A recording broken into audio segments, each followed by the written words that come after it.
TV. Today we're going to talk about distracted driving. And I have with me my guest, David Daggett. Thank you for having me. Thank you for being here, David. Well, tell us about distracted driving. What is it exactly? Does it encompass more than just texting? Sure. Well, sure. The obvious thing we think of is cell phones these days and or texting, but it includes anything that takes your eyes off the road. Eating while you're driving, fiddling with the radio while you're driving, putting on lipstick while you're driving. Anything other than just driving is distracted driving, and it's dangerous. Yeah, and how common is it? Oh, it's very common. I mean, we all do it. We all play with our radio. There's degrees of it. You know, as you get to using the cell phone and texting, that's pretty bad. It's interesting because scientific research, new brain neuroscience research shows that there's no such thing as multitasking. Your brain can only do one thing at a time. Now, people say, well, I can multitask. They're really not multitasking. They're sequentially doing different things very fast in sequence, but you can't do multiple things at one time. If you're doing anything other than driving, that's distracted driving. Wow, that's interesting. I preach it to my daughters all the time. I bet you do, and that's scary. It is scary. Very scary. It's very scary. I'll tell you, the thing that's scary is you're going down the road, you get a buzz that you have a text.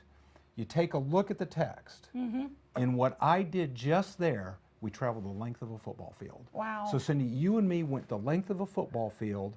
We don't know who's pulling out in front of us, what's coming our way, whether there's a red light, a stop sign.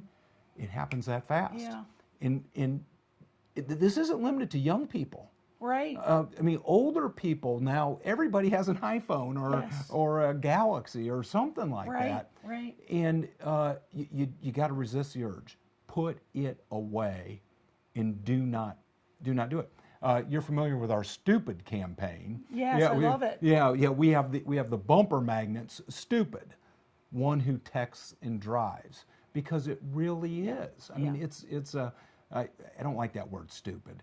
But it is. It's not a smart thing to do. Yeah. And we don't realize that when you're operating a motor vehicle, that motor vehicle, if you're not paying attention, I tell this when I speak to youngsters, it turns into a missile of death. That's what you have. And you have to be very, very serious about it. No fooling around while you're driving.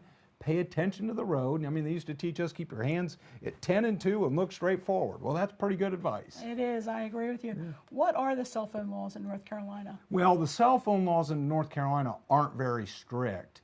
You can't text and drive, but you can talk on a cell phone in North Carolina.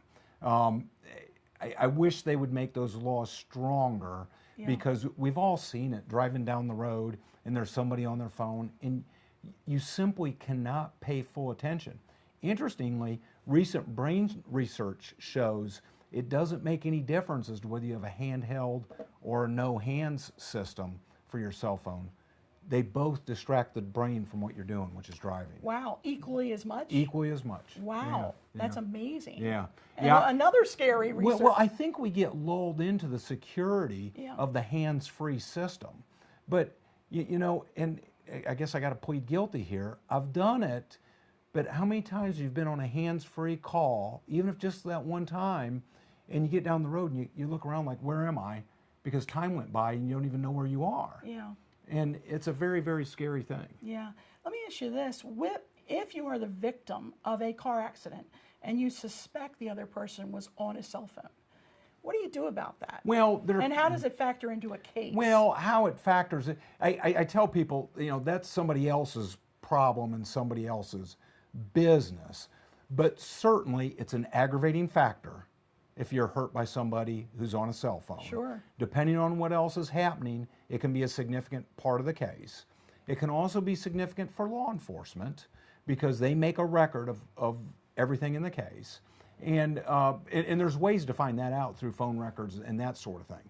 Now, the case has to be economically feasible enough to go through the effort it takes to get somebody else's cell phone records. But that can be a very important factor in the case. Okay. David, how can they reach you if they have questions? They can go to our website, www.daggettschulerlaw.com, you can search and find us pretty easily. Or call us at 336-724-1234. Very good. Thanks for your time today. Thanks for having me. Until next time, this is Cindy Speaker for North Carolina Law TV.